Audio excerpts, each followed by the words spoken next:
There's a mysterious island that appears and disappears like magic. Just like Schrödinger's cat, this Schrödinger's island exists and doesn't exist at the same time.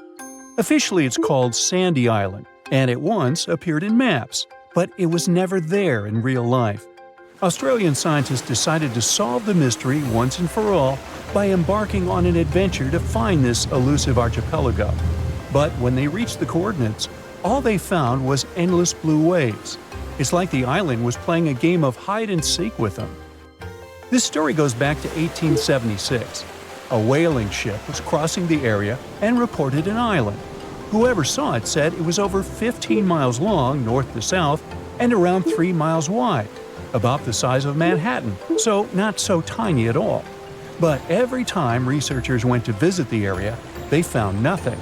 So in 1974, an official mission from New Caledonia declared that Sandy Island was simply not a thing and excluded it from all maps.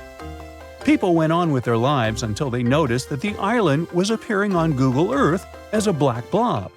In 2012, another Australian expedition went out to check out the area to get some explanations.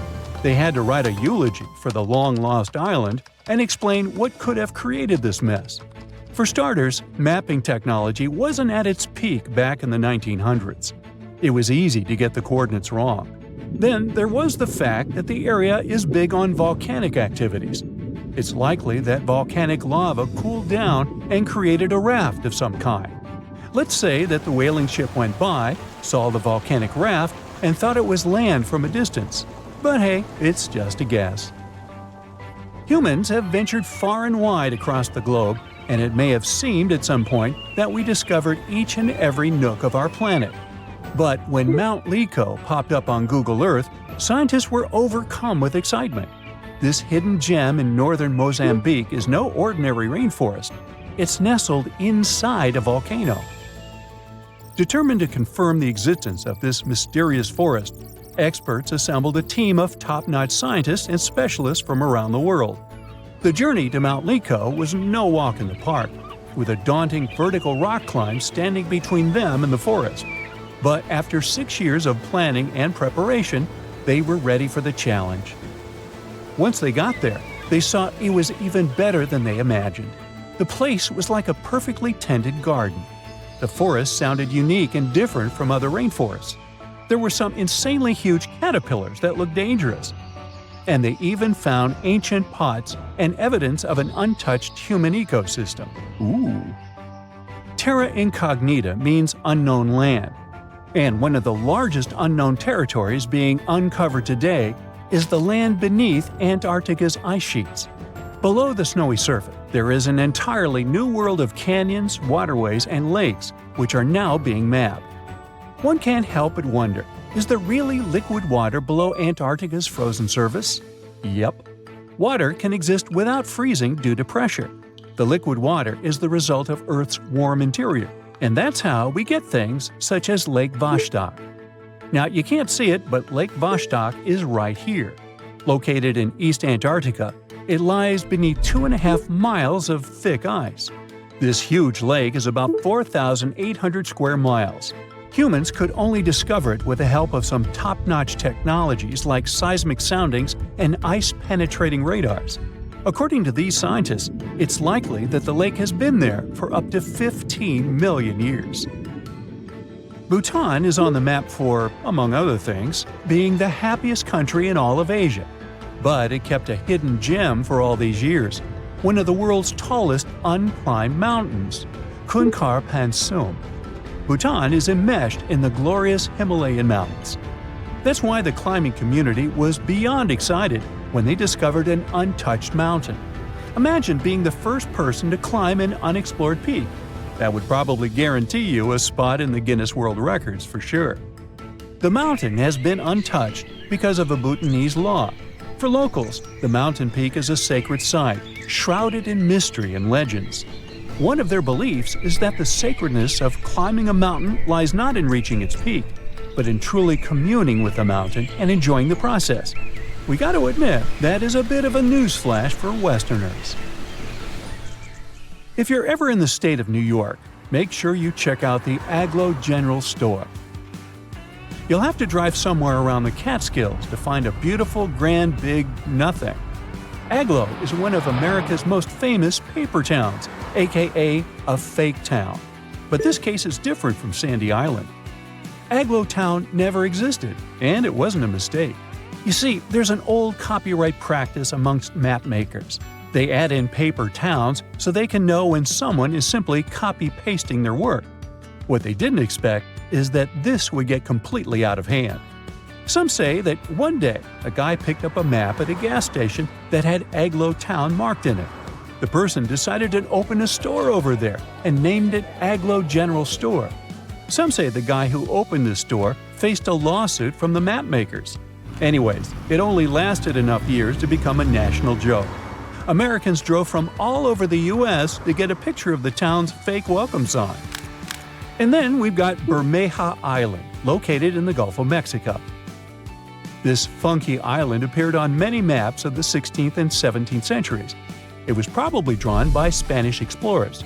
Sure, the exact location varied from map to map, and its name sometimes appeared as Bermeja, but its existence was certain enough. The Bermeja Island was last seen in a 1921 Mexican map, and then, poof, it dropped out of the horizon altogether. People started talking and wondering, did the island sink? Was it destroyed? In 2009, 3 official investigations happened to search for the island. They used high-tech technologies to scour the Mexican seabed, but Bermeja was nowhere.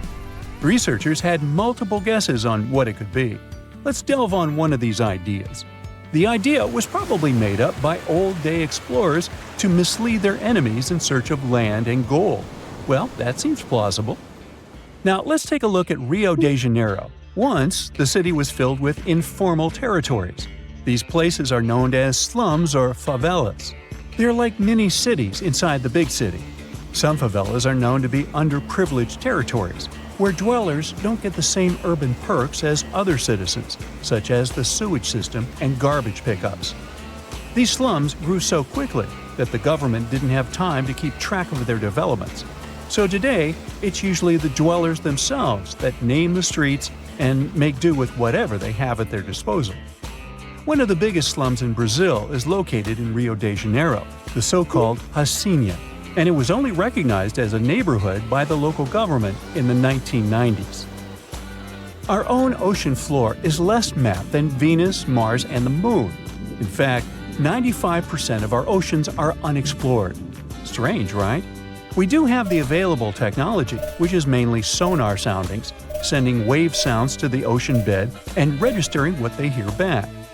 One of the main advantages of mapping the seabed more thoroughly would be to get more insight to marine hazards such as earthquakes, tsunamis, and volcanic eruptions.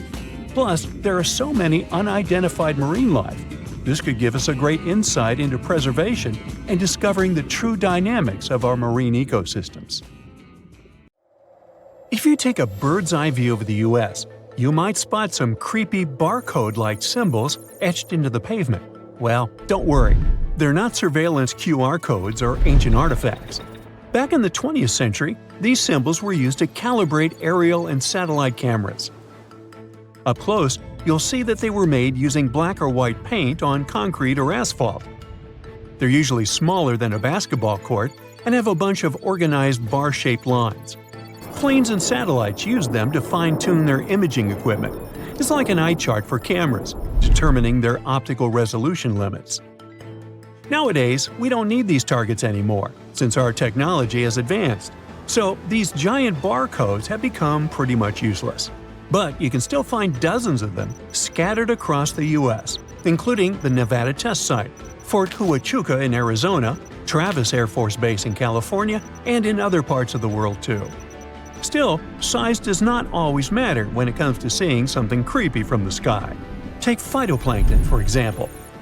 These teeny-tiny bacteria may seem insignificant, but when they team up, they create a mind-blowing watercolor masterpiece that can be seen all the way from space. Up close, you can't even see these little tiny plants. But thanks to NASA's satellite images, we can witness the massive blooms they form. It looks as if they're taking over the ocean. Such phytoplankton blooms are like explosive growth spurts for these plants, happening in a jiffy. Luckily, satellites keep an eye on their expansion and make sure they aren't causing any trouble for our environment. Anyways, you don't need to go up into the sky to look at some creepy stuff. Take these spooky lights in Marfa, a super cute art town in West Texas. These ghostly Marfa lights show up at night near Highway 67 in the desert. They're distant glowing spots of different colors that pulse and flicker, getting brighter and then fading away. Plus, they zoom around, flying above desert plants like they've got places to be. Some folks say it's just car headlights, ranch lights, campfires, or some weird reflections in the atmosphere. But the people who have actually seen them swear these lights are like nothing they've ever witnessed before. These ghost lights have been spooking folks since the late 1800s, when early settlers chased after them in the dark, only to come up empty-handed. The city of Roswell in New Mexico is famous for paranormal things and secrets.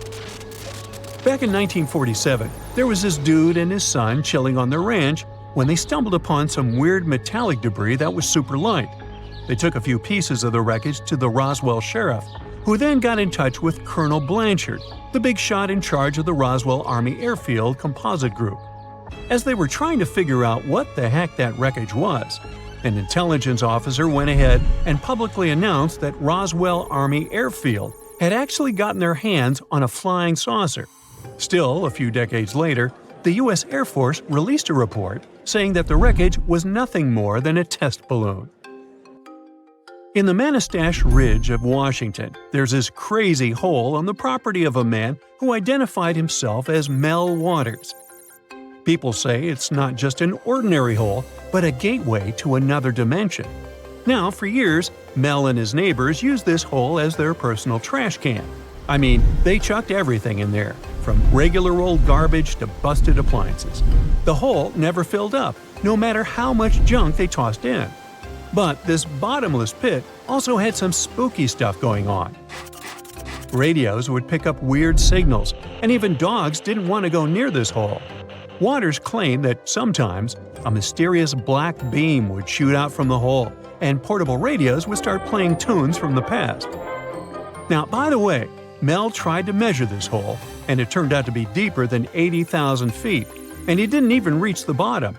Sometime later, the authorities asked Mr. Waters to lease them his property, but the hole disappeared into thin air. To this day, nobody has been able to find this mind-bending, mysterious hole. Another paranormal place on our list is called Skinwalker Ranch in Uinta County, Utah. This 512-acre property has seen over 100 incidents of weirdness. We're talking about animals disappearing into thin air, magnetic fields going haywire, mysterious lights, and even animals with glowing red eyes. Now, despite all the buzz, every attempt to investigate and recreate these occurrences has ended in failure. Some skeptics think that the current owners just make up these stories, because the previous owners never mentioned anything out of the ordinary. But it hasn't stopped folks from cashing in on the craziness. We've got movies, TV shows, and documentaries about Skinwalker Ranch, keeping the mystery alive and kicking. Mount Shasta, down in California's Cascade Range, has got quite a reputation. It's been a hotbed of myths and legends for centuries.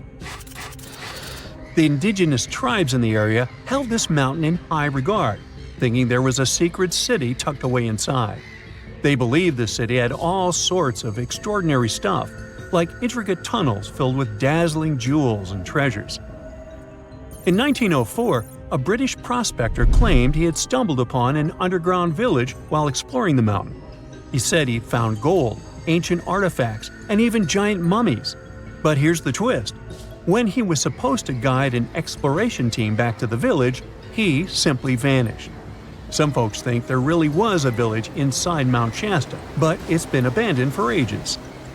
Others, though, believe that an ancient civilization still calls this mountain home. If you're not ready to spend money on traveling to see spooky places, then just open Google Maps. The service has much to offer in terms of creepiness. Start with Nazca lines, massive geoglyphs chilling in the Peruvian desert. You'll see all types of shapes. Spiders, spirals, birds, you name it. Still, you can only see them from above, for example, from an airplane or a drone. The weird thing is that they've been hanging out there since way before humans took to the skies. How on earth did they get there? Well, no plausible version here. It's still a mystery. Another Google Maps destination you gotta visit is the Rhyolite ghost town. Check out these super spooky sculptures standing right on the edge of Death Valley in Nevada. Let me tell you the wild and crazy story of how Rhyolite came to be in 1904. The thing is, one day, a lot of gold was found in that area. The news spread like wildfire, and hordes of people started flocking to Rhyolite. Things were popping there. They had all the essentials of a happening town: an ice cream parlor, a school, banks, even an ice plant. But as luck would have it, things took a turn. The financial panic of 1907 hit, and it was like a deflation party in reverse. People started bailing out, and by 1920, only 14 people were left there. Nowadays, if you wander around Rhyolite, you'll see some epic sights. The main road takes you past these crumbling banks that were once filled with gold. Rhyolite is also famous for its bottle house, made of over 50,000 bottles. Paramount Pictures even stepped in to restore it in 1925 because they realized Rhyolite was the perfect filming location. There's a secret spot that's strictly off-limits to tourists: the Vatican's secret archives. Still, you can visit it without leaving your cozy couch. Just use Google Maps. Rumor has it that this library might hold the key to some serious paranormal stuff.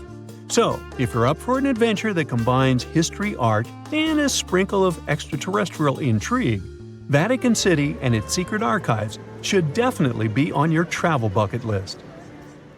The most exciting accidental discovery I've made in my life was a $10 bill in my old winter jacket.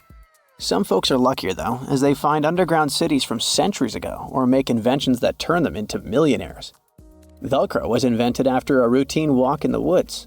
Kellogg's cornflakes were inspired by a chipped tooth, and Play-Doh saved a business empire from falling by chance. Back in 1998, electrical engineer John Williams found something that looked like an electrical plug sticking out of the ground. He started digging and noticed that it was stuck in a small rock. He found it in a rural location in North America, far from civilization, industrial complexes, airports, factories, and electronic plants. This piece of electronics embedded into a solid granite stone got the nickname Enigmalith and a price tag of $500,000. Some scientists are sure it's a big hoax and not a souvenir left by some visitors from space, as Williams claims. But the finder of the rock wanted to prove that it was a real piece of ancient technology, some sort of an electrical connector. If it's not a hoax, then this little find could be proof that humans, or some other civilization from the past, were way more advanced than we ever thought. They must have managed to invent a way to transmit electricity long before humans in the 19th century. He offered scientists to take a look at this find and establish what it really is without breaking the rock open, but there were no takers. Williams consulted an engineer and a geologist, and both confirmed there were no traces of glue on the electronic component. It hasn't been welded either, so it must be as old as the rock, which is around 100,000 years old, according to geological analysis. Dr. John Kellogg had a philosophy of biological living with regular exercise, massage, plenty of water, zero bad habits, caffeine, and no meat. At the end of the 19th century, he looked over a health institute in Michigan. He once whipped up a mix of flour, oats, and cornmeal. He thought that by baking whole grains at high temps, they'd be easier on the stomach and healthier overall.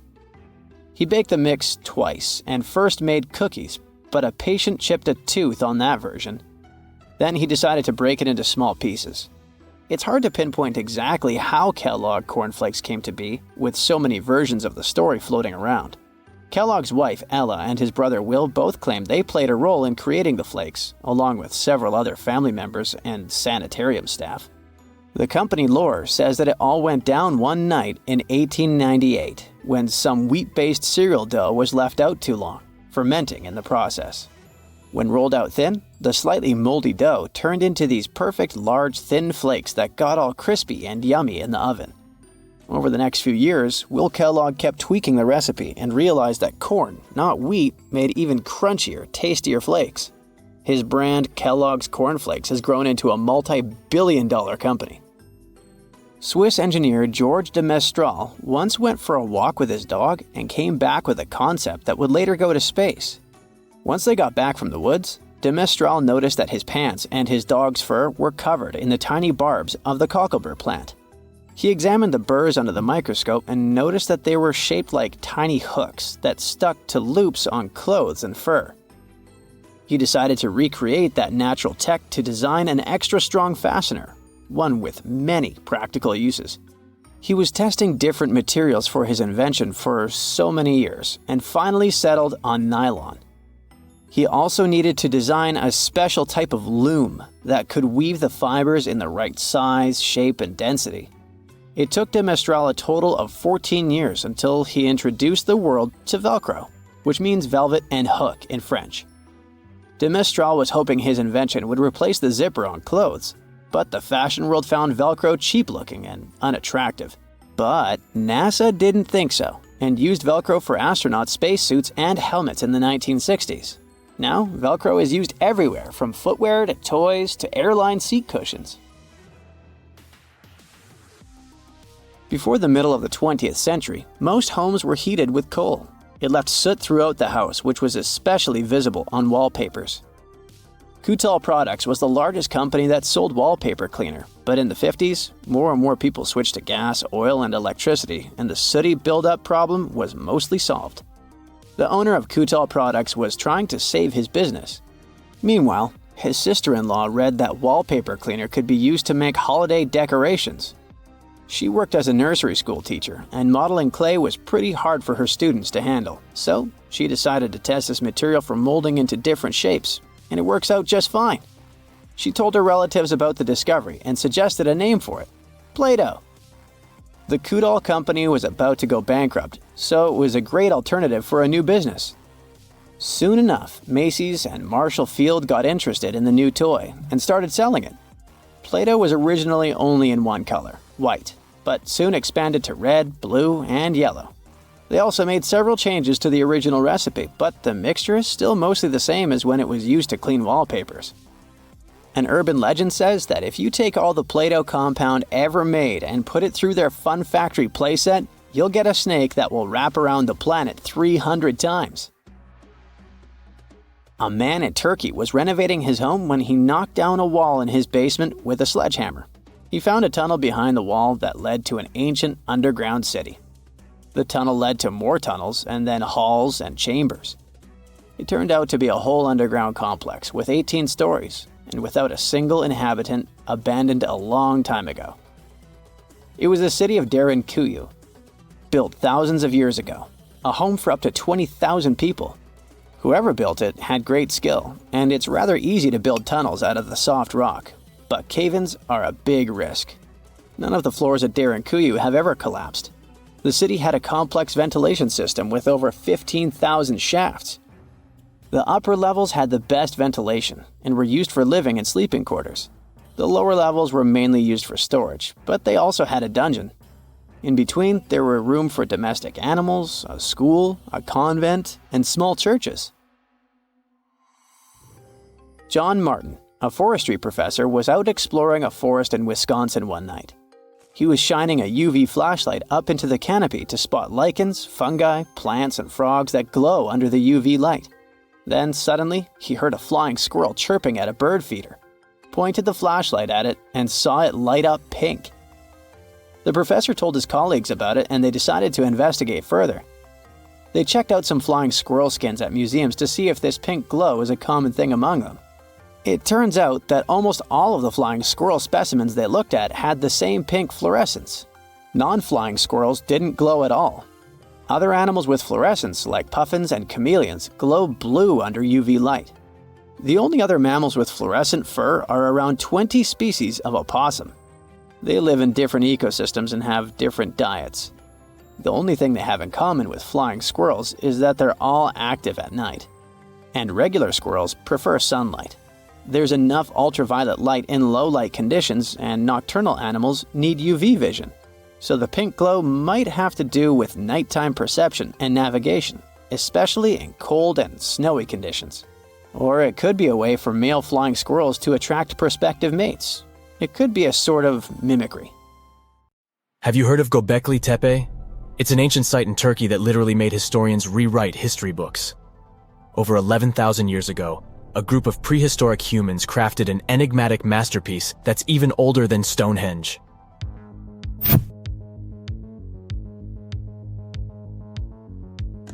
Before its discovery, archaeologists believed that people didn't know about iron and weren't good at making pottery. They were sure that settled life only emerged with the need for agriculture.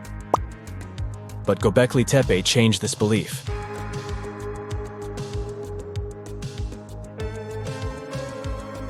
The place has revealed that it was the temple that paved the way for a settled life, not agriculture. Until this discovery, researchers believed that farming was the catalyst for sedentary living. Meet Professor Schmidt, the guy whose findings changed this theory. He managed to prove that hunter-gatherer communities laid the very foundations of this way of life.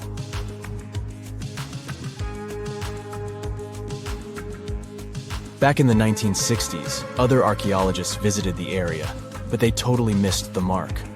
While surveying the region, they stumbled upon a hill with scattered limestone slabs and concluded it was just an old burial ground from medieval times. Little did they know that there was so much more to uncover.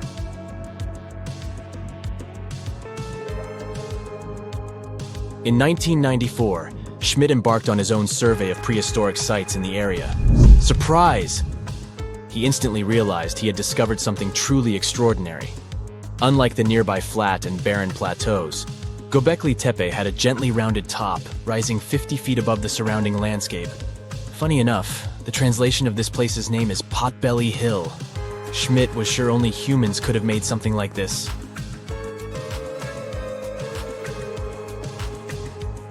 Those broken limestone pieces that were mistaken for gravestones turned out to be way more exciting. It was like stumbling upon a hidden treasure. The pieces took on a whole new meaning, and Schmidt with his team was about to dive into the secrets waiting beneath the surface. To their surprise, they found no traces of a settlement. No hearths for cooking, no houses, and none of those adorable clay figurines commonly found in nearby sites of similar age. However, they uncovered that those ancient people used tools like stone hammers. So, Schmidt and his team put their heads together and took a wild guess at the age of Göbekli Tepe's stone structures. Their estimation got backed up by some limited carbon dating done right at the site. The ancient vibes of this place were finally starting to make sense. It was like a puzzle slowly coming together.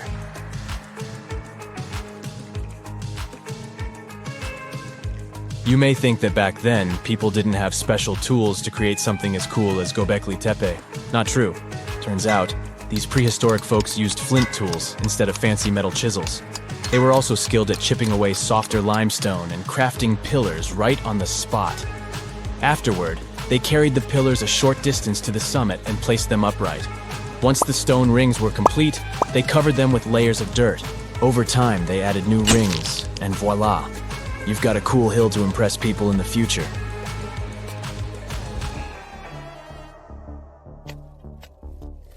During their first year of excavation, the team went through 15,000 pieces of animal bones from wild creatures.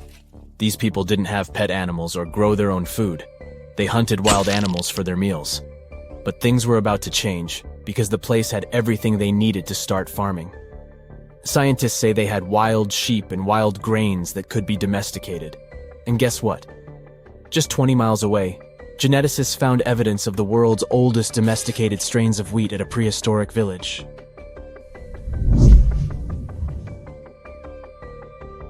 These amazing findings have completely changed how we view civilization. In the past, experts believed that people needed to learn how to farm and settle in one place before they could build temples and develop complex societies. But guess what? Schmidt's research flips that idea on its head. He claims that the incredible effort put into constructing these astonishing structures actually set the stage for the development of advanced societies. It means that societal and cultural changes happened before agriculture. Schmidt has this fascinating hypothesis about Göbekli Tepe. He thinks it could have been a special burial site where people left their loved ones. And here's the twist. The burial site was adorned with fancy statues and symbols representing deities from the spiritual realm. The idea that Göbekli Tepe could have served as a sacred place adds another layer of complexity to the whole story.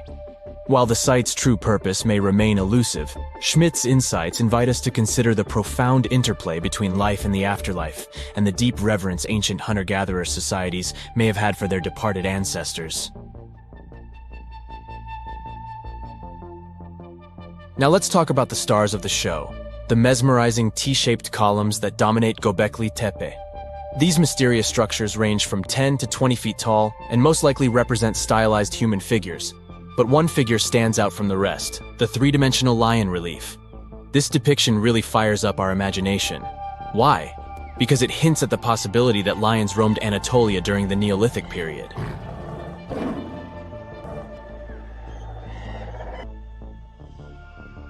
These standing stones are arranged in circles and placed in rectangular pits. Each circle has a similar setup. Two big T-shaped pillars in the center, surrounded by slightly smaller ones facing inward. Talk about a stylish arrangement. These towering pillars reach a whopping 16 feet and weigh between 7 and 10 tons. Some pillars are plain and simple, while others are like works of art with intricate carvings. Foxes, scorpions, and vultures come to life, crawling and twisting on the pillars' sides. But it's not just animals depicted on these stones. Some pillars have abstract shapes representing humans, and even small carvings of clothing items. Some of them even have belts. Now, there's one pillar that stands out from the rest like a rock star. This super old stone pillar suggests that a comet crashed into Earth. It happened during a chilly period that lasted about 1,000 years. Previous studies examining Greenland ice cores hinted at this comet theory, but now the carvings at Göbekli Tepe prove it right.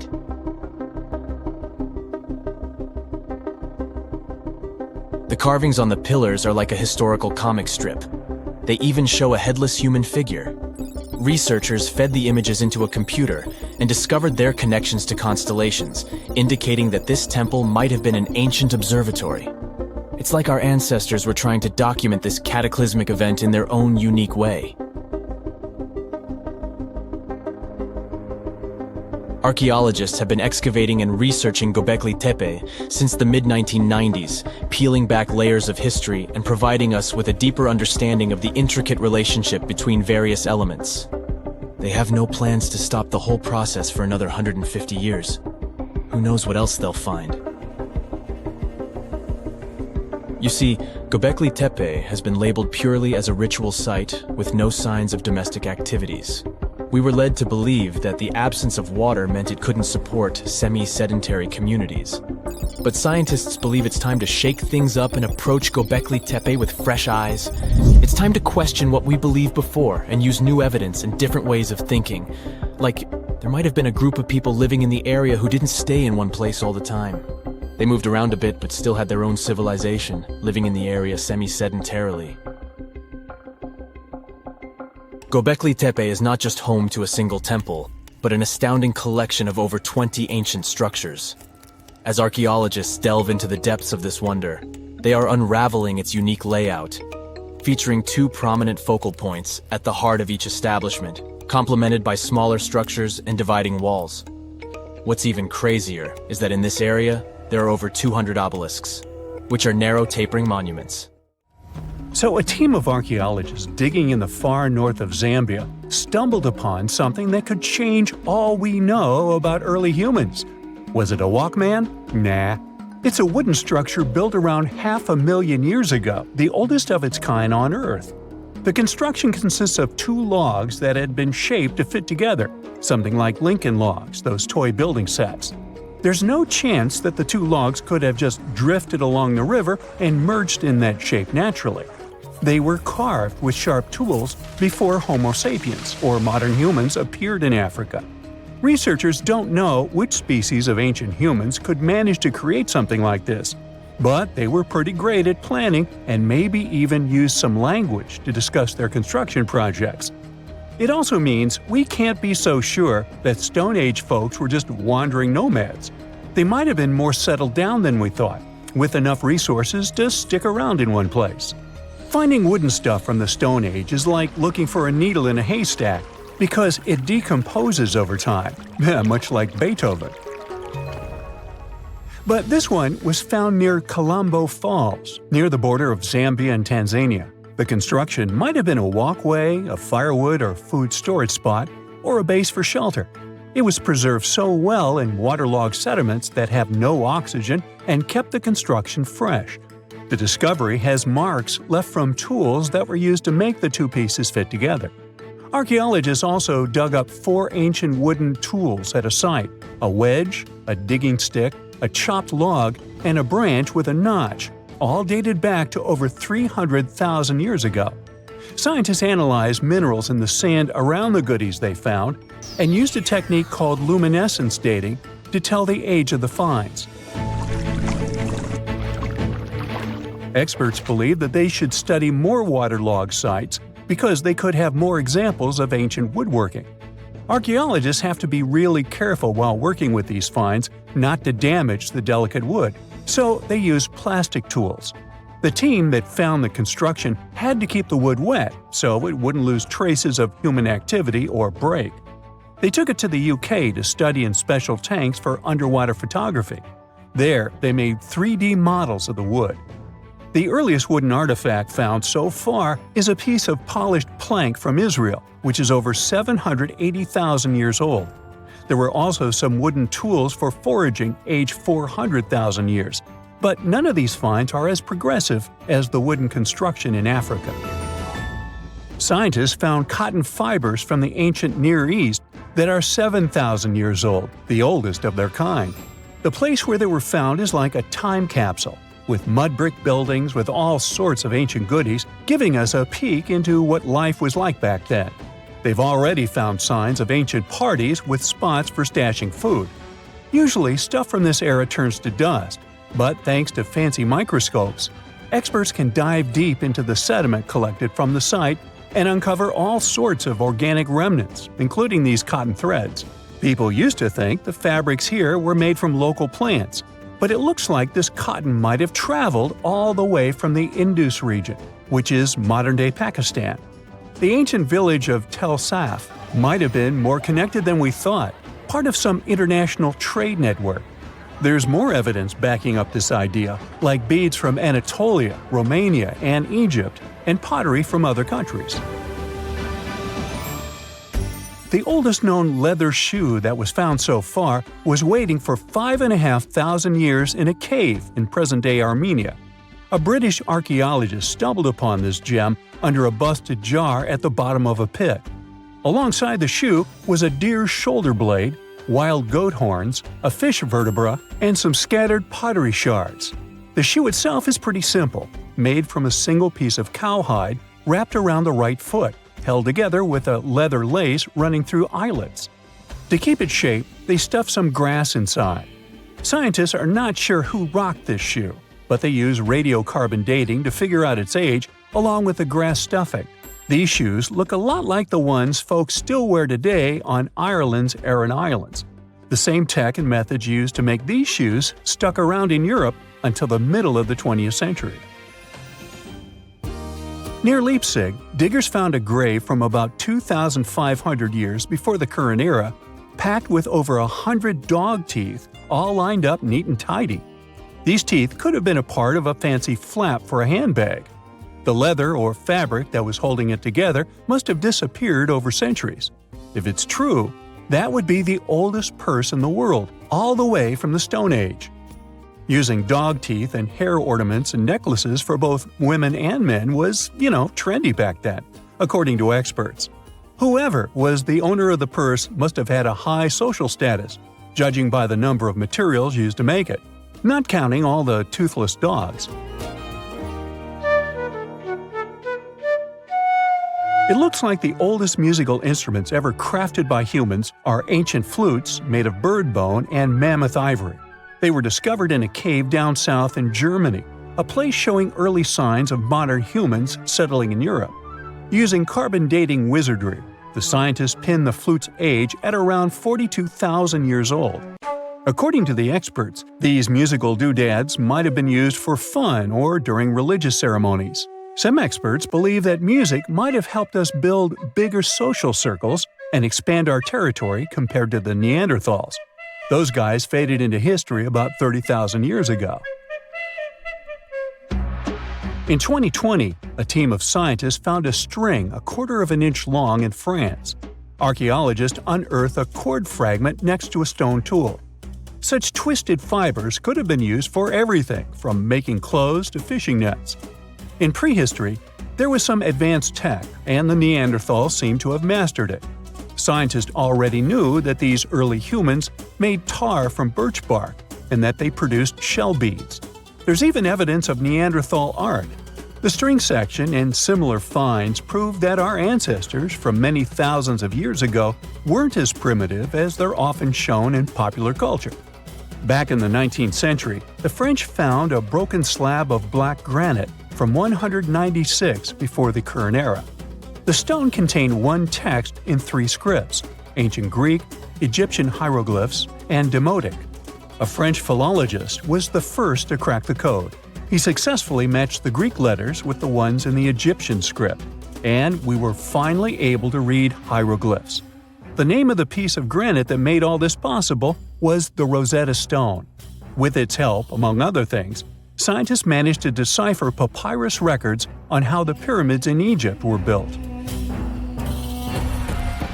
A British archaeologist, Sir Arthur Evans, excavated a vast palace complex at Knossos in the early 20th century. This was the center of Minoan culture. The palace had over 1,000 rooms with colorful paintings of dolphins, griffins, and bulls. But their biggest find was at first overlooked: thousands of slabs of baked clay. The fire that brought down the palace helped preserve the tablets. No one could read the slabs as they were in some unknown language. The scientific community had to wait for another half a century before Michael Ventris cracked the code. He was an English architect and cryptographer who studied Greek and Latin. He found that the script was an archaic form of Greek. It was the oldest deciphered language in Europe, Linear B. During the Late Bronze Age, the Greek civilization that used the script vanished. A piece of whale rib has recently been found in a North Carolina mine. Not a big deal, some might think. Hey, why can't a whale be a miner, right? But this fragment offers scientists a unique glimpse at the interactions between prehistoric sharks and whales from around 3 to 4 million years ago. The thing is, 3 tooth marks embellish the rib. That means that the whale was once badly bitten by an animal with a super powerful jaw. Judging by the spacing between the tooth marks, and it reaches almost 2.5 inches. This animal could be a megatoothed shark. I'm talking about the megalodon. Or it could be a different shark species which was around at that time. The curvature of the shark's jaw shows that the animal was relatively small, between 13 and 20 feet long. Yeah, small. As for the whale, it seems to be the ancestor of a great blue or humpback whale. Researchers are amazed. You don't usually expect to find evidence of animal interaction and behavior preserved in the fossil record. After examining the sample carefully, they concluded that the shark must have gone away with a mouthful, but the whale had survived because most of the fossil fragment is covered with what is known as woven bone. It quickly forms in response to localized infection. Such bone isn't particularly strong, and later the body remodels it into compact bone tissue. But it takes time. The presence of this bone means that the healing was incomplete and the whale passed away 2 to 6 weeks after the unfortunate encounter. On the other hand, its demise could have been unrelated to the infection and injury. Only a handful of fossils show such kinds of interactions between ancient animals. You can often find bite marks on fossils indicating where the animal passed away and its carcass was scavenged. But this fossil is one of a few examples that not only show a wound inflicted by another animal, but also demonstrate that the prey survived. All fossils are exciting for paleontologists. Yes, they need to get out more. But some might look terrifying to regular people. For example, look at this picture of tentacle arms and octagonal-shaped heads. When it first appeared in mass media, internet users claimed that it was some ancient organism that had come from space. Others thought the story was fake, but in fact, both the picture and the fossil are real. The fossil is known as a mortality plate, a fossilized representation of a mass extinction event of one or several species. The fossil actually contains more than a dozen specimens of a type of marine organism called a crinoid. Despite their looks, crinoids were not plants but marine animals. This particular species lived deep underwater on the seafloor. Crinoids were related to starfish, sea urchins, and brittle stars. These creatures could attach themselves to the seafloor with stalks made up of flexible porous discs connected by soft tissue. The stalks were hollow, and that's where the animal's nervous system was located. Crinoids absorbed oxygen through thin-walled tube feet. The creatures usually reached the length of more than 8 inches and had 5 arms lined with leathery-looking, tentacle-like structures. They fed on plankton and sloughed off organic material. Now, even though these fossil finds seem to be super exciting, few creatures in the fossil record confuse scientists as much as the Tully monster. This curious sea creature sported a toothy, trunk-like snout and eyes splayed out on a rigid rod. But the most bizarre thing? It has been impossible to classify. Researchers have been considering a variety of organisms, for example, segmented worms, swimming slugs, and primitive eel-like creatures, since the monster was discovered in 1966. Recently, they have even tried to connect it to some species of jawless fish with a backbone-like structure.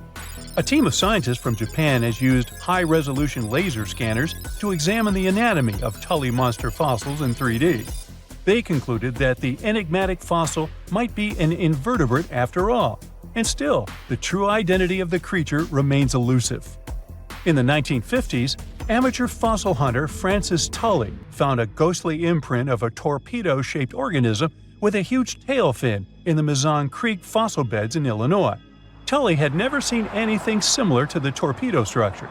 He took his find to Chicago's Field Museum of Natural History. Paleontologists working there were baffled as well. Since then, scientists haven't been able to determine where the creature fits on the phylogenetic family tree, or where they should spend Thanksgiving. In 1741, an explorer and captain named Vitus Johansen Bering led an expedition to map the coast of Alaska. The ship he was on got shipwrecked on what later became known as Bering Island, and they got hungry. Half the crew survived thanks to the discovery of an extremely large sea cow. With the meat of these animals nourishing them, the sailors managed to build a small ship from the wreckage and return home. On their way back, a scientist who was among them spent his time documenting the animals and plants they had found. The sea cow was particularly interesting because without it, the crew wouldn't have survived. These animals were more than 26 feet long and weighed around 10 tons. All sea cows are member of the order Sirenia, marine mammals more closely related to elephants than cows. The scientists describe them as having black skin, a small head, and stubby forelimbs. Those sea cows floated on the water's surface, munching on kelp. After the information about these animals became widespread, sea otter fur trading expeditions made use of that convenient depot en route. Sea cows were docile and could be easily hunted. Long story short, within 27 years after the scientists mentioned those animals, they were driven to extinction. But it's not the saddest part. The fossil record reveals a much deeper and darker history. Fossils of sea cows have been discovered all over the world, from Japan to Mexico. It means that the animal once thrived in the vast kelp beds around the entire North Pacific Rim. That small population discovered by the expedition was probably the last remains of a once much larger and way healthier population. More likely, Aboriginal hunting had already reduced the numbers of these animals to near extinction levels, and the final blow came from Western hunters. The living close relatives of those ancient sea cows are rarely hunted today. Still, they're under threat of extinction themselves. To some, this amazing fossil might look a bit disturbing. Slaves' lentils are fossils that belong to animals called Nummulites. They lived and thrived in a warm, shallow sea covering part of Egypt around 40 million years ago. The name Nummulites hints at the fact that larger specimens resemble coins, and in Egyptian folklore, they're even referred to as angel's money. These creatures have a simple, single-celled structure, which contrasts with their super intricate skeleton. Look at this series of spiral overlapping whorls. Each whorl is divided into countless tiny chambers. Nummulites can grow to be 4 inches in diameter, and still, they are the fossils of single-celled animals related to amoeba. How and why did they grow to be so large? The reason could be their symbiotic relationships with other smaller organisms. In the case of modern species, such symbionts are tiny golden-brown single-celled algae called diatoms. The shells of nummulites are relatively transparent, and since they're flat, there's a large surface area for the light needed for the diatoms to photosynthesize. For some reasons, scientists are still debating about them. The presence of plant symbionts in animals dwelling in the sea encourages the growth of a calcareous skeleton in hosts. So, the gigantic size of the Nummulites in Egypt could be due to their close relationship with symbiotic diatoms. Does that make sense? Fun fact: a species of Nummulites evolve very fast, and their fossils change from one layer of sediments to the next. So, the limestone used for the pyramids of Giza are so packed with such fossils that it's known as Nummulitic limestone. This limestone also contains 2 kinds of Nummulites, the smaller slaves' lentils and the larger angel's money. But those are not different species, but rather different stages in the life cycle of a single species. There once was a kingdom where the ancient Egyptians traveled to buy gifts for pharaohs, sort of like an ancient shopping mall. This kingdom, named the Land of Punt, was rich in luxury goods, including gold, aromatic resins, blackwood, ebony, ivory, and exotic animals like leopards and baboons. All of these sound like great gift ideas to me. The Land of Punt was an especially important trading partner for Egypt for over 1,000 years. But if you plan to go there, the bad news is that it hasn't survived to these days, and nobody knows for sure exactly where Punt was located. We only know about it from records. The most famous of them were left on the walls of the temple of Queen Hatshepsut, who had sent an expedition to Punt. Scientists have been trying to find the exact location of this rich land for over 150 years. It could have been southeast of Egypt, in a coastal region south of it along the Red Sea, Gulf of Aden, and the Indian Ocean, or it could have covered the Horn of Africa and the area across the sea in southern Arabia. Now researchers were finally able to narrow down the possible locations thanks to a study of baboon mummies. Ancient Egyptians admired baboons and even thought they were related to the deity of the moon and wisdom. One species, the sacred baboon, was often shown in wall paintings, sitting with its tail curled to the right, and was mummified in this position. Another type, the olive baboon, was wrapped up in one giant cocoon.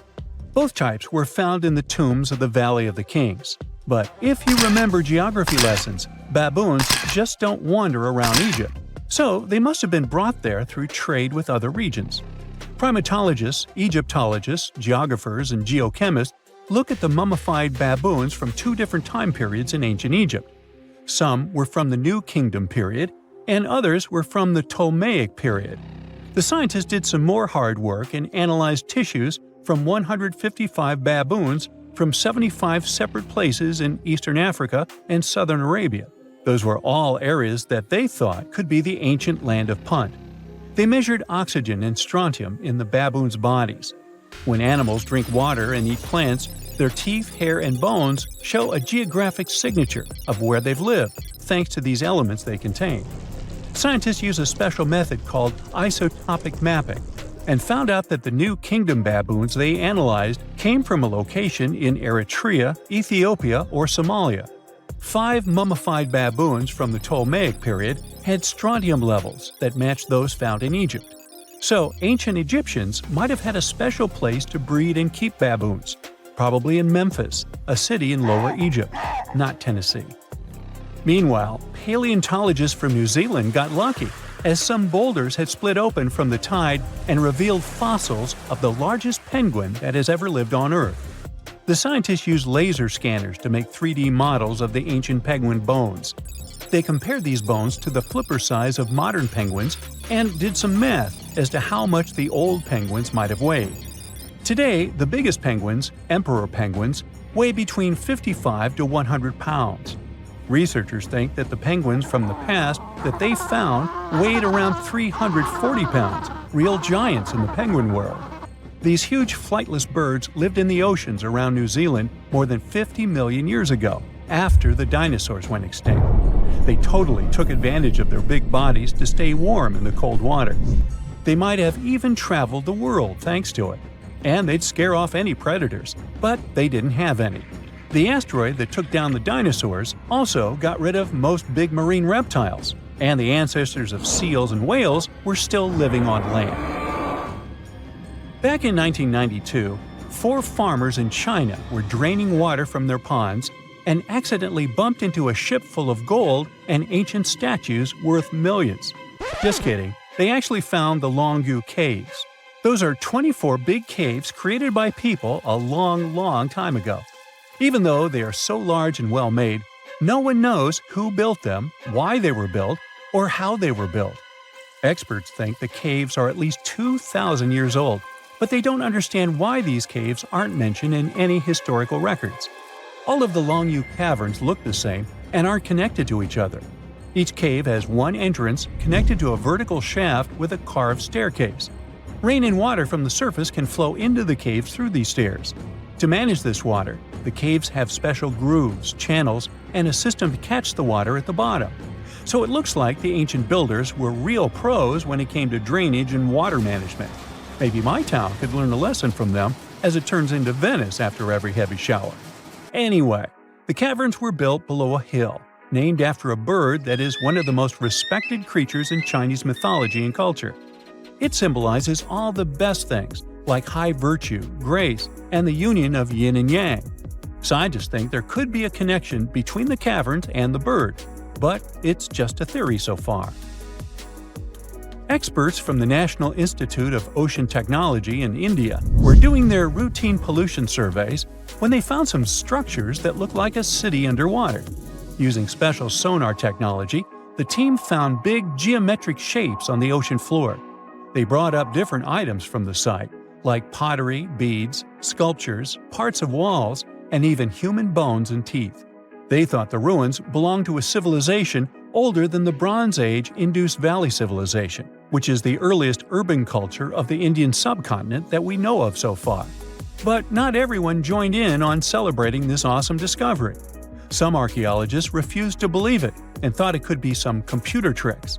And even when they saw hundreds of artifacts from the ocean floor, they said an ancient river could have brought them there from someplace else. The team that discovered the underwater site decided to prove they were right. They chose a piece of wood as their main evidence. They tested it and found it was 9,500 years old. That could be the age of the entire site. Skeptics still insist that we can't rewrite all human history because of one piece of wood. Even 23 years since the discovery, no one is sure about the final answer. This is partly because it's hard to explore the site. It's in extremely dangerous waters with strong currents and riptides. During the cool Antarctica's summer, from late November through January, geologists from the University of Wisconsin-Milwaukee climbed the frozen slopes of the McIntyre Promontory in the Transantarctic Mountains. High above the ice fields, they looked through the mountain's gray rocks for fossils from when the continent had green forests.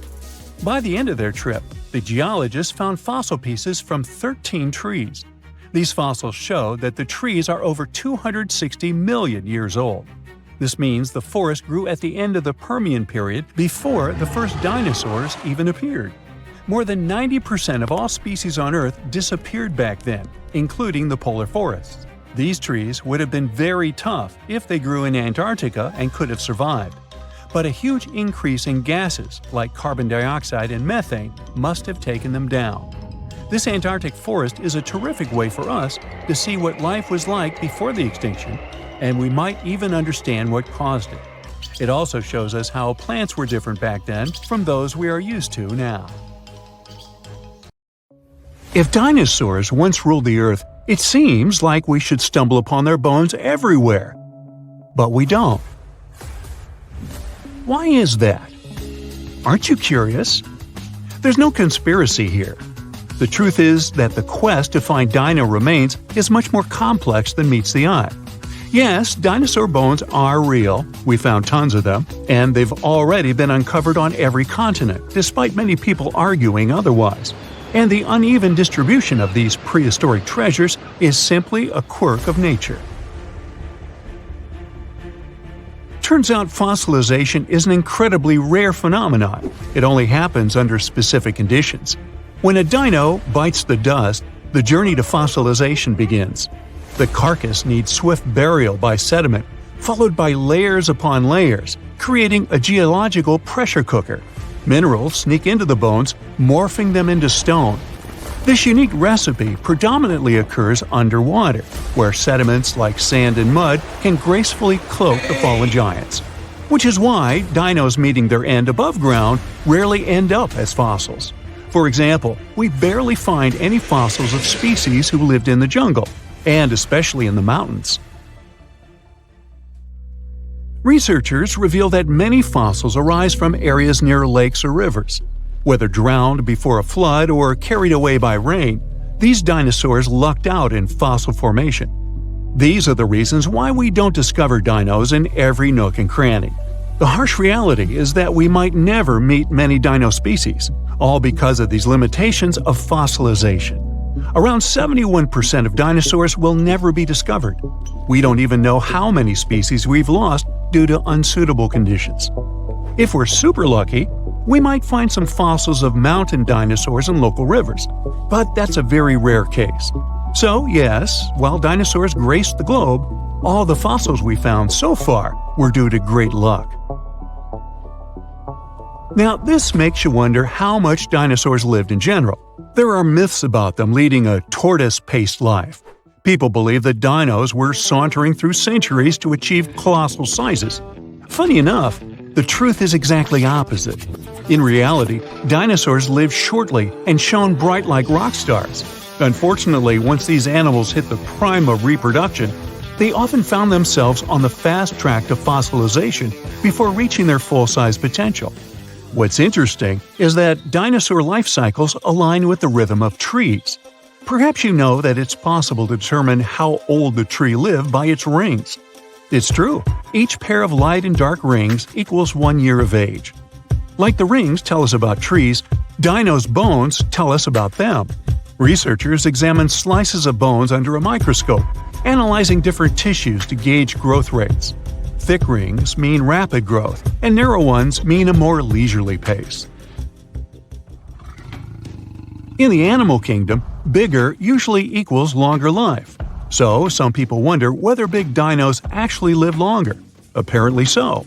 Large sauropod dinosaurs, akin to ancient behemoths, likely took around 30 to 35 years to reach their colossal peak.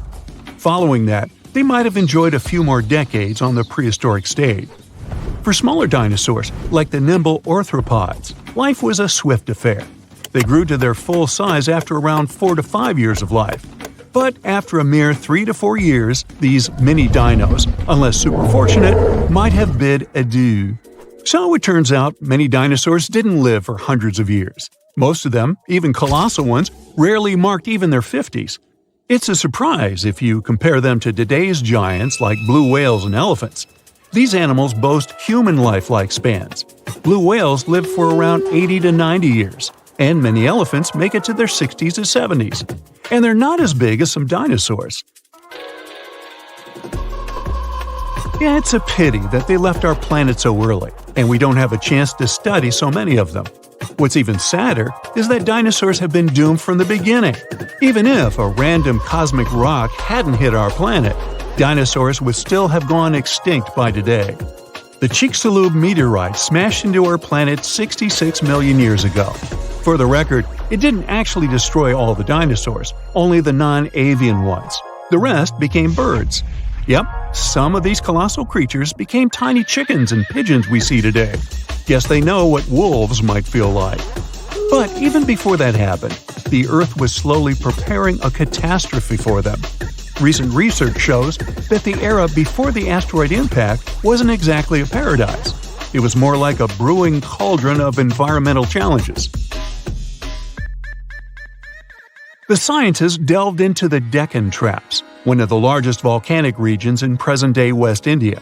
They came up with an innovative technique to study the past through volcanoes by measuring sulfur concentrations in rocks. That's how they learned that the Deccan traps, spewing millions of cubic miles of molten rock, contributed to global climate shifts. Over 100,000 years before the infamous Chicxulub meteor struck, global temperatures might have plummeted by several degrees. This sudden drop was most likely triggered by sulfur emissions from the Deccan traps, and this, in turn, led to pretty wild, unpleasant climate conditions. The Earth ended up experiencing volcanic winters. This made life super challenging for flora and fauna and set the stage for the eventual dinosaur extinction. So, even if there was no asteroid, dinos wouldn't survive for too long. For a long time, scientists have been arguing whether it was the asteroid that wiped out the dinosaurs or the volcanic activity. Finally, technology is developing, and we can use it to answer this question. An AI system developed by researchers offers its own perspective. Using over 100 processors fed with geological and climatic data, the AI explored the fossil records and over 300,000 possible scenarios to find the truth. And, according to the machine, the volcanic theory is far more plausible. It told the scientists that the climate changes required for a mass extinction were likely caused by the Deccan traps alone, even without the asteroid impact. The volcanic eruptions coincided with the Cretaceous-Paleogene boundary, starting 300,000 years before the asteroid, and it continued for an extended period. This raised some questions about human versus AI judgment. Some scientists expressed skepticism and talked about the AI's potential bias. But the researchers who led the project are excited about the novelty of their method and its potential to explore other periods of Earth history. However, it will likely take some time for humans to build trust in AI. We already mentioned that non-avian dinosaurs survived this apocalyptic event. For some reason, neither volcanoes nor an asteroid wiped out everything on our planet. Many animals survived, evolving into mammals, and many plants continued to flourish. Plants went through this even better than animals, actually. A catastrophe bid farewell to about 75% of Earth's species, not to count all the individual losses. Yet, botanical wonders survived. Around 78% of our plant species owe their existence to their persistent ancestors. Unfortunately, plants don't turn into fossils as easily as animals do, and we already know that this process isn't quick or common either. So the researchers had to turn to evolutionary trees. They analyzed up to 73,000 surviving plant species. The findings revealed a remarkable narrative of evolution and dominance. Turns out, after the Great Extinction, these sneaky plants seized the opportunity, just like mammals who rose to prominence after the dinosaur era. Major orders, like those of mint, magnolia, and orchids, not only coexisted with dinosaurs, but thrived beyond the extinction. The secret to their success lies in how they could adapt for pollination. They didn't care whether they were pollinated by wind or insects or anything else, basically eating resources from anywhere they could find. Thanks to this awesome adaptability, which scientists call flower power, their legacy lives and flourishes today.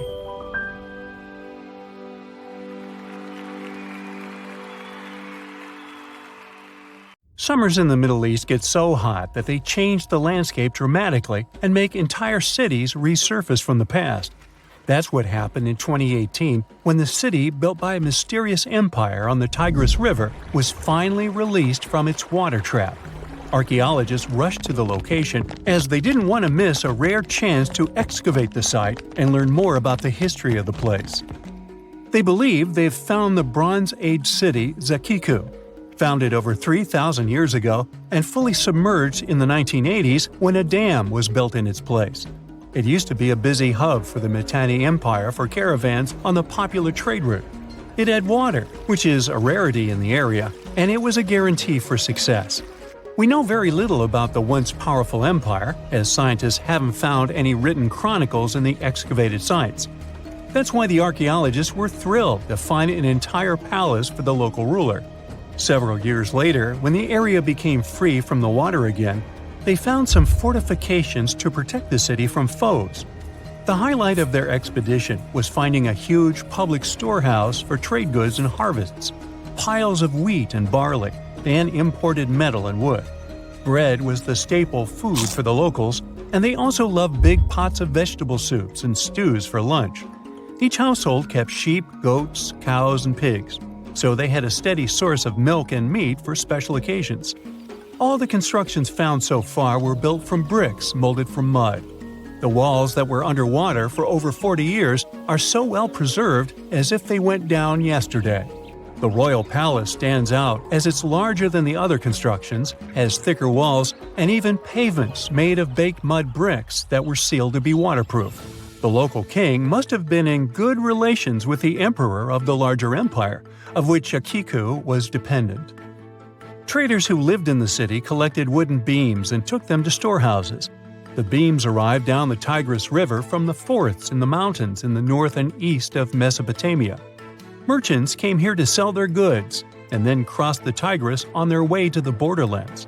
Zakiku was thriving as a center of commerce for about 6 centuries until it was hit by a massive earthquake in 1350. Archaeologists found 5 ceramic vessels holding over 100 clay tablets made close after the earthquake. It's almost a miracle that small tablets of unfired clay managed to survive underwater for decades. People who created those must have carved notes on clay while it was still wet. They wrote about anything, from newly stored harvests to notes for other kingdoms. Then they would let the message dry in the sun. Scribes even had to learn a different language so that everyone outside the city could read it. Scientists believe the tablets they found used to be part of a private archive. They hope to decipher the notes to learn more about the history of Zakiku and the whole empire after the terrible earthquake. The damage to the buildings was so enormous that it was impossible to restore Zakiku to its former glory, and if there had been any survivors, they must have left the city. Several decades later, the Assyrians, who also lived in Mesopotamia, settled here. They built their houses on the ruins of the abandoned city and used whatever structures they could find from the previous residents as outer walls. But they stayed here only for 50 years, then decided to build a new capital on more fertile soil to make some good cash from agriculture. Archaeologists working in Zakiku had to halt excavations when the water levels went back up and covered the city. They sealed the ruins in tight-fitting plastic sheets and put stones and gravel on top. They hope it will help protect the priceless site from water erosion and prevent it from disappearing again. They realize how important water from the dam is for the region, but if it recedes again, they say they'll definitely continue the excavations. There was a bustling community in today's Taklamakan Desert in China around 1,600 years ago. It lived along the Nile River, which ran through the desert for miles and got its water from the melting snow in the mountains. After 3 years of work in the area, archaeologists and scientists managed to dig up 8 tombs in the desert. Thanks to the desert heat, the clothes and artifacts inside them were almost as good as new. The people who wore those must have lived in the ancient city of Naya. Naya used to be part of a prosperous kingdom at the heart of the Silk Road trading route and had a population of over 3,000 people. Then, desert sands went rogue and swallowed the city whole. Archaeologists only found the ruins of Nija in the early 20th century. Scientists from different countries have tried to solve its mysteries. It looks like the tombs discovered at the end of the 20th century belonged to the wealthy.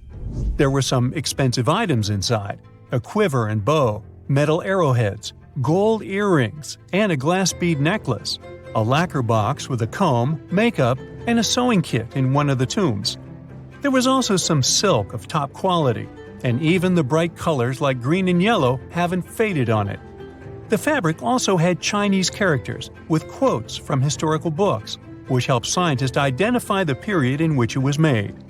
Archaeologists later found a large dwelling site and the clearing of 3 ruined buildings. It will probably take many more years to understand why the city had fallen and what happened to its people. Saudi and French archaeologists teamed up near Riyadh, the Saudi Arabian capital, and stumbled upon an ancient settlement dating back 8,000 years. The scientists used all sorts of cool tech, like laser scanning, drones, and aerial photography, to unearth this Neolithic-era gem. They found the settlement in a local archaeological hotspot. Among the treasures they uncovered were a stone temple, remnants of an altar, and over 2,000 graves. All these finds tell us about ancient practices and rituals. The team also found the foundations of 4 massive buildings, corner towers, and open-air courtyards, all with underground reservoirs to store water for agricultural use. There was also a smart irrigation system with canals and cisterns, which let the city thrive in one of the driest deserts in the world. Rock drawings etched into the nearby mountain depicted the daily life of the locals. The excavations have been going on in the area for over 40 years, and scientists still keep finding new artifacts to answer more of their questions. Fishers have stumbled upon ancient bones, tools, and artifacts that are 9,000 years old on the North Sea floor. British and Dutch archaeologists and paleontologists rushed to see the finds as they were hoping it could be evidence of the submerged Doggerland. And they weren't disappointed. There were even perfect sets of footprints left by Mesolithic people who lived here. 12,000 years ago, during the last major ice age, the British Isles weren't islands at all. There was a landmass made of many hills, marshlands, and dense forests that connected them to the European continent. That landmass was Doggerland, where a prehistoric hunter-gatherer society lived and thrived. But then, the sea level started going up at the speed of 3 to 6 feet a century as glaciers were slowly but surely melting. The locals had to move to areas that today belong to England and the Netherlands. Experts decided to learn more about the history of Doggerland, using data from oil companies working in the North Sea. So far, they've created digital models of what the area of 18,000 square miles might have looked like before it vanished beneath the waves. They still need to analyze samples of ancient insects and plants and the DNA of animals to get a full picture. Welcome to Rapa Nui, better known as Easter Island. It's a tiny speck in the vast Pacific Ocean, 2,200 miles away from the coast of Chile. This island is most famous for its eerie moai statues. This place is also home to one of the most mysterious writing systems in the world, called Ronga Ronga. We found it on 27 small wooden tablets. For years, historians have been arguing about the true history of these tablets, and now we might have found the truth. Humans first set foot on this island in the 12th century. For many years, it was home to the Rapa Nui people. They were pretty isolated out there in the Pacific Ocean until Europeans arrived in the 1720s. Europeans brought with them lots of troubles, leaving only a small fraction of the native population alive. Later in the 19th century, a missionary, Eugene Iro, went to the island and discovered the wooden tablets with intricate symbols carved on them. He wrote how marvelous they are, but there are hundreds of them on the island, and that they can be found in every household. But unfortunately, not all of them survive to this day. We've only got 27 of them. Some of them were heavily weathered, burned, or otherwise damaged, and now they're scattered all over the world in museums and private collections. Some of the language's artifacts were carted off to Tahiti and then to Europe by Europeans, leaving none behind on Easter Island itself. The 4 sacred tablets found their home in a congregation in Rome. They were the ones used in the recent discovery. For years, historians have been arguing whether this writing system was made up by the islanders themselves or they borrowed it from Europeans. To find the truth, they decided to use a technique called radiocarbon dating. All organic materials like wood, charcoal, and so on contain a tiny amount of a radioactive form of carbon called carbon-14. When life comes to an end, things stop taking in carbon-14, and the amount they had starts to decay over time. By measuring how much carbon-14 is left in a sample, we can assume how old this sample is. This is how we learn the age of many fossils and artifacts. So, they looked at the age of some Ronga Ronga tablets. 3 of them were crafted from trees grown in the 18th or 19th century, which aligns with the arrival of Europeans. However, one of them is older than the Europeans' first visit to the island. There are 2 reasons to believe that Rapa Nui people created this writing system themselves. First, Ronga Ronga works differently from European languages. Decoding it is a pretty hard task. Unlike English, this language boasts over 400 unique glyphs, none of which resemble any known writing system. There were many attempts to decipher this language, and none of them were successful so far. And second, one of the tablets is shown to be from around the 15th century, before the Europeans arrived. The problem is that radiocarbon dating can only tell us when the wood the tablet was made from was cut down, not when the writing was put on it. And since we've only got one tablet to go by, this isn't enough to be completely sure. On the other hand, why and where would they preserve cut wood for over 200 years just to grab it and write something on it one day? But anthropologists and historians say that it's possible. Scarce wood resources might have led the islanders to reuse old driftwood, which could be centuries older than the writing itself. This is known as the old wood problem in archaeology. Plus, the tablet looks very preserved. It was maintained to protect it from wood-damaging insects, humidity, and so on. That's why it survived over the centuries. Whatever is written on it, it was probably important for the Rapa Nui people. Now, all of these are guesses and clues, but scientists are cautiously optimistic. They believe that ronga-ronga could be one of the rare instances of independent writing invention, like those of the Sumerians or the Egyptians. But we need more evidence. In the Rapa Nui language, rogo-rogo means to recite or to declaim. Not everyone could write, only a select few. Probably only the elite of Easter Island, mostly men, knew and could read this written language. After colonization, none of them survived. So now we have to rack our brains trying to figure out what's written here. First, scholars can't agree on what type of script it is. We aren't even sure that this was their language. But even if it was, we don't know whether it's a primitive form of writing or a fully developed system. In the 1990s, a linguist, Stephen Roger Fisher, believed he might have cracked the code of ronga-ronga structure. His idea was that these tablets conveyed cosmogonies.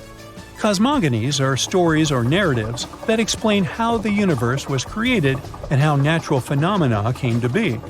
They often come from ancient traditions and cultures, like those found in East Polynesia. The tablets could have talked about things like how the world began, where everything came from, and how different aspects of nature, like the stars or the mountains, were formed. This would also explain why only the wise elite could write. Fisher thought that ronga-ronga is a mix of logographic and semasiographic systems, which means that some symbols represent spoken words, while others represent ideas or concepts. But deciphering them would be very hard because it requires extensive memory and knowing context, because the symbols are more like hints than complete expressions. However, other language experts disagreed with his ideas, saying there were problems with how he put together his theory. Unfortunately, Fisher couldn't prove this hypothesis. Maybe these are just drawings. If we look at the tablets, there are some things that look recognizable: people, animals, plants, and geometric shapes. There are some birds. One of them looks like a frigate bird, which Rapa Nui people associate with the deity Maki Maki. There are also fish, centipedes, and so on, or at least these glyphs look like them. Could it be just art or a form of decoration? Maybe, but there are some problems. The glyphs show a high degree of complexity and structure. They also keep the same style. For example, there are several symbols that show something human-like with a raised hand. The only difference is different heads. As if it wasn't complicated enough, this unique writing style also uses a system known as reverse boustrophodon. This means that each alternate line is flipped upside down, resembling nothing seen elsewhere. We don't know why they would turn the tablet upside down after each line. But all this shows that they had some sort of system and organization behind these symbols. Plus, it seems like they use these tablets every day for some practical purpose. But there's some hope for the future. New technology, like AI and other computer programs, might help us understand lost languages. We already started creating algorithms that could help us solve other mysteries, like the Voynich manuscript. Academics even organized the Vesuvius Challenge, a machine learning competition that, in 2023, cracked the riddle of the ancient Herculaneum scrolls. The scrolls were buried under volcanic mud after the catastrophic eruption of Mount Vesuvius in 79 AD. In real life, the scrolls are very fragile, so deciphering them would be a very hard task. But with digital scanning and machine learning, it's much easier. They have a rich history. They most likely belong to the personal library of an Epicurean philosopher named Bottomless. These scrolls contain very important insights into Greek philosophy and Latin literature. If we decipher more of them, we'll learn more about the rich history of the Roman Empire. Meet Costello. He's a Brazilian reef octopus. But Costello isn't a regular octopus. While watching him, scientists began to suspect that he might be experiencing nightmares.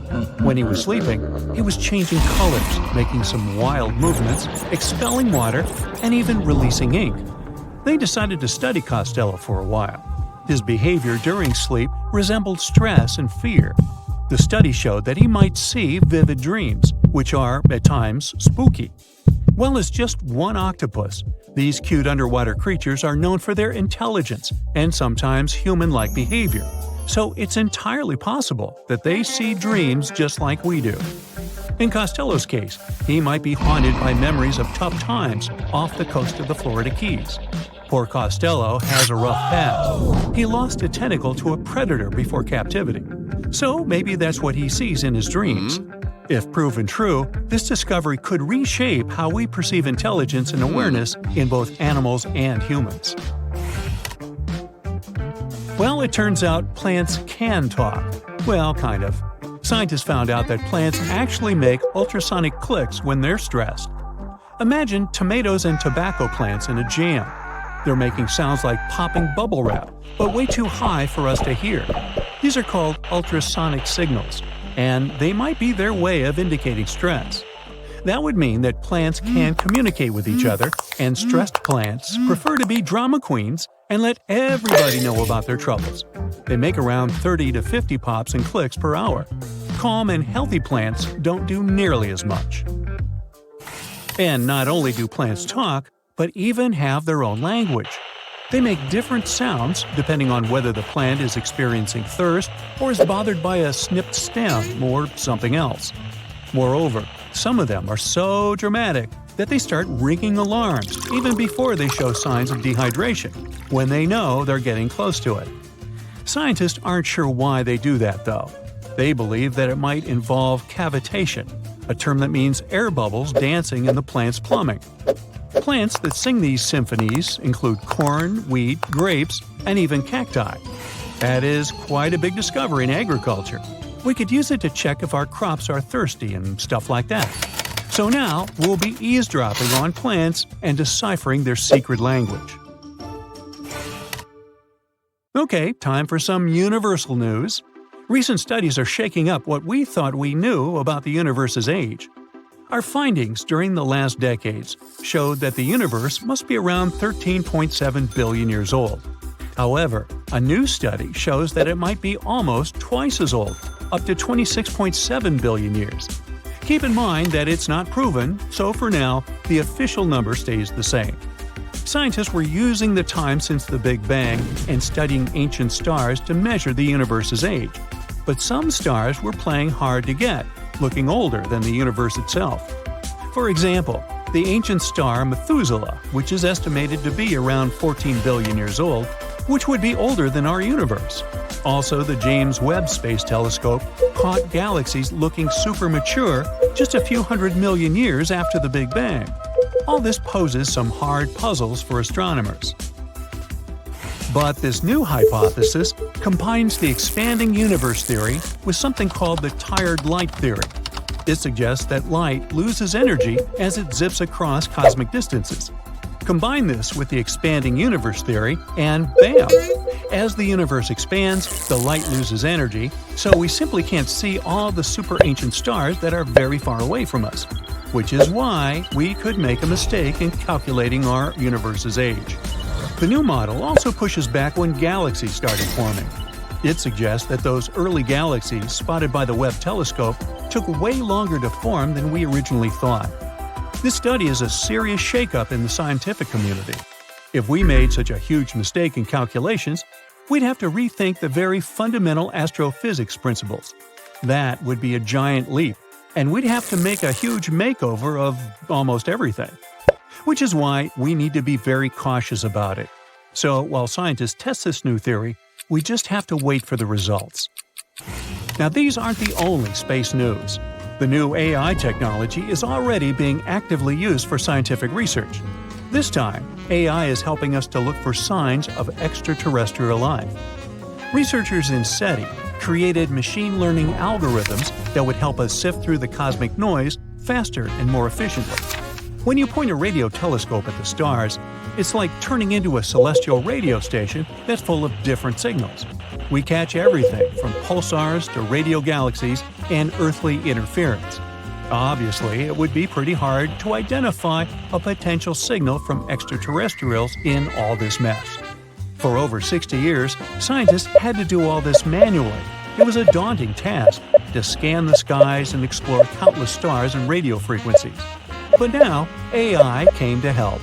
The algorithms are trained to recognize and distinguish known interference patterns, like those from mobile phones and electronic devices, amidst the cosmic data. They spot anything deviating from known patterns, the potential needle in the haystack. And we've already had some breakthroughs here. The astronomers caught 8 signals that didn't fit known patterns. While not confirmed as extraterrestrial life, they show that there's a great potential for future research. Going back to animals, this time we're visiting prehistoric Earth. Imagine turtles so massive they make today's turtles look like tiny toys. Recently, scientists stumbled upon the fossilized remains of one of these giants.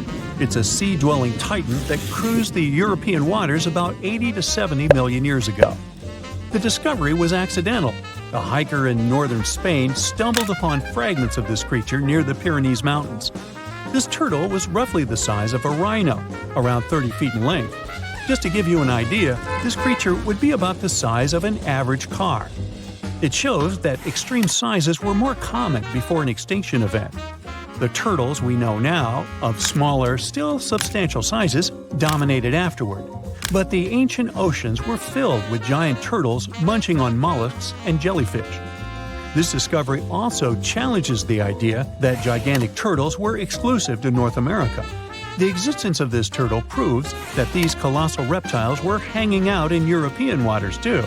So this might be just the tip of an iceberg, and you'll want to steer around that one too. And finally, NASA's James Webb Space Telescope has made a great discovery. It detected a crucial carbon compound in space. It's called methylcation, and this tiny molecule, even if it might seem insignificant, could help us unlock the secrets of interstellar organic chemistry. Carbon is incredibly important. Carbon molecules are building blocks that construct everything from stars to planets to, well, us. It's the key ingredient for life, and scientists are eager to understand how it shaped our existence on Earth, and if it could do the same elsewhere in the universe. And methylcation plays a very important role in the creation of complex carbon-based molecules.